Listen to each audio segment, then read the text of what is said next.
पुण्यात्माओं, जैसे प्रसंग चला है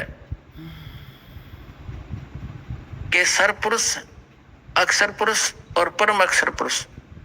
अब अक्षर का अर्थ होता अविनाशी, लेकिन 15वें अध्याय के 17वें श्लोक में उस अक्षर को रिजेक्ट कर दिया कि उत्तम पुरुष है, श्रेष्ठ परमात्मा तो कोई और है इन दोनों से ने। तो अक्षर पुरुष भी अक्षर पुरुष नहीं रहा। अब जैसे किसी ने अपने बच्चे का नाम कप्तान दे रखा है, वो कप्तान थोड़ा होता है, नाम है कप्तान उसका। तो ऐसे इनकी सतिथि बतानी पड़ेगी थोड़ी सी। ब्रह्मा विष्णु महेश ये तीनों नासवान है। एक ब्रह्मा की आयु कितनी है? जैसे एक चतुर्युग होता है, सतयुग, त्रेता, द्वापर, कलयुग, ये मिलकर चतुर्युगी होती है और इसकी कुल वर्ष 37,20,000 वर्ष है। ऐसी 1000 चतुर्युग, 1008 है वैसे, इसमें 14 मनवंतर निकल जाते हैं, 14 इंद्र के शासन खत्म हो जाते हैं और 72 चतुर्युग तक एक इंद्र का शासन रहता है, शासन काल है। तो ऐसे वैसे तो 1008 बनते हैं, लेकिन लंब सम इनको 1000 चतुर्युग देते हैं। इतना तो ब्रह्मा जी का दिन, फिर इतनी ही रात्रि, ऐसे 30 दिन रात का एक महीना बना इनका देवताओं का, और 12 महीनों का एक वर्ष हो गया। ऐसे बने हुए 100 वर्ष की आयु है श्री ब्रह्मा रजगुण की, और इससे 7 गुनी विष्णु जी की, इससे अधिक, और विष्णु जी से 7 गुना अधिक है शंकर भगवान तमोगुण शिव की। और जब 70,000 बार ये तमोगुण शंकर भगवान की मृत्यु हो लेगी, तब एक ब्रह्मांड का विनाश होगा और इस सरपुरुष का नाश होगा इस काल का। फिर एक ब्रह्मांड के सब प्राणी इसमें आग लग जाएगी, जैसे पृथ्वी के ऊपर सब जल हो जाएंगे जहां जहां भी पृथ्वियां हैं, और फिर एकदम 11 सूर्य और सौर मंडल से घूमते हुए यहाँ आ जाएंगे और इन सब को फूंक डालेंगे। तो ऐसे पृथ्वी तत्व को जल तत्व खत्म करेगा, ग्रास लेगा, जल तत्व को अग्नि, अग्नि को वायु, वायु को आकाश।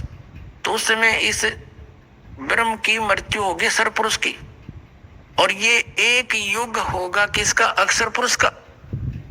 एक युग, ध्यान रखना, क्योंकि ये गणित की रीति से समझना होगा आपने। तो ये सभी प्राणी, और ये दुर्गा भी, काल भी, सरपुरुष, इनका पिता ब्रह्मा विष्णु महेश का, ये सब नष्ट हो जाएंगे परमात्मा के विधान अनुसार।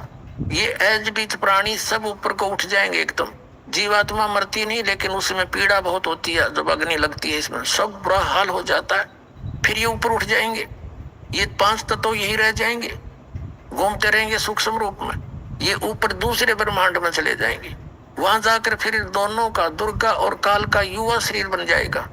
उसके बाद ये अपना फिर ग्रस्त कर्म से या वचनों से फिर धीरे धीरे अपनी सृष्टि वहां दूसरे ब्रह्मांड में प्रारंभ करते हैं।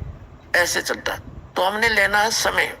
तो ये जो 70,000 बार त्रिलोकी शिव की मृत्यु हुई और एक बार इस काल की मृत्यु हुई, इसके जन्म और कर्म कैसे अलौकिक हैं। ये अपने आप को अजन्मा क्यों कहता है? यहाँ मर गया, वहां परमात्मा के विधान अनुसार इसकी फिर दोबारा युवा शरीर दोनों का हो जाता है, दुर्गा का और इस काल का, लेकिन जन्म मृत्यु है इसकी। उसके बाद ये एक युग हो गया अक्षर पुरुष का। अब ऐसे 1000 युग का दिन अक्षर पुरुष का, इतनी ही रात्रि, तो 2000 यानी 30 दिन रात का फिर एक महीना हो गया, और 12 महीने का ऐसे उसका एक वर्ष बना। ऐसे जो इस गिनती से, इस रीति से जो उनके एक युग बना, तो 12 महीनों का एक वर्ष हुआ, और 100 वर्ष की आयु होगी अक्षर पुरुष की। उसका भी नाश होगा फिर। जो कितनी लंबी आयु है, 70,000 बार शिव मर लेगा, एक ब्रह्म की मृत्यु होगी, वो युग होगा, तो इस अक्षर पुरुष का एक युग होगा।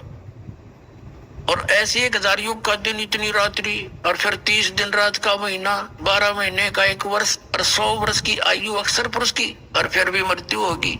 इसलिए इसको अक्षर भी लिखकर नासवान कहा गया है। इतनी उम्र बुलंद मरेगा अंतरे, क्यों? क्योंकि सतगुरु लगे न कान न भेंटे वो संतरे। ओए होए, इतनी लंबी उम्र भी होगी तो भी तेरी अंत में मृत्यु होगी। कारण क्या है कि तुझे वो तत्वदर्शी संत नहीं मिले, और मिले तो तुमने मानी नहीं। जैसे पहले परमात्मा के मिले किनको, आदरणीय धर्मदास साहिब जी को, आदरणीय मलुकदास साहिब जी को, आदरणीय नानक साहिब जी को, आदरणीय दादू साहिब जी को, आदरणीय गरीबदास साहिब जी गांव छुड़ानी जिला दद्दर हरियाणा वाले को, आदरणीय घीसा दास जी गांव खेकड़ा जिला मेरठ उत्तर प्रदेश वाले को।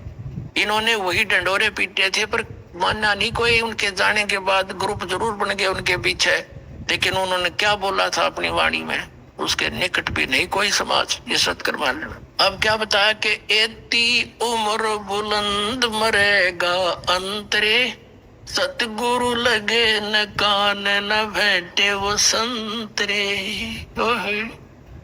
अब आपको दास जहां से स्टार्ट किया था वहीं आता है। मन तू चल रे सुख के सागर, जहाँ शब्द सिंधु रत्नागर।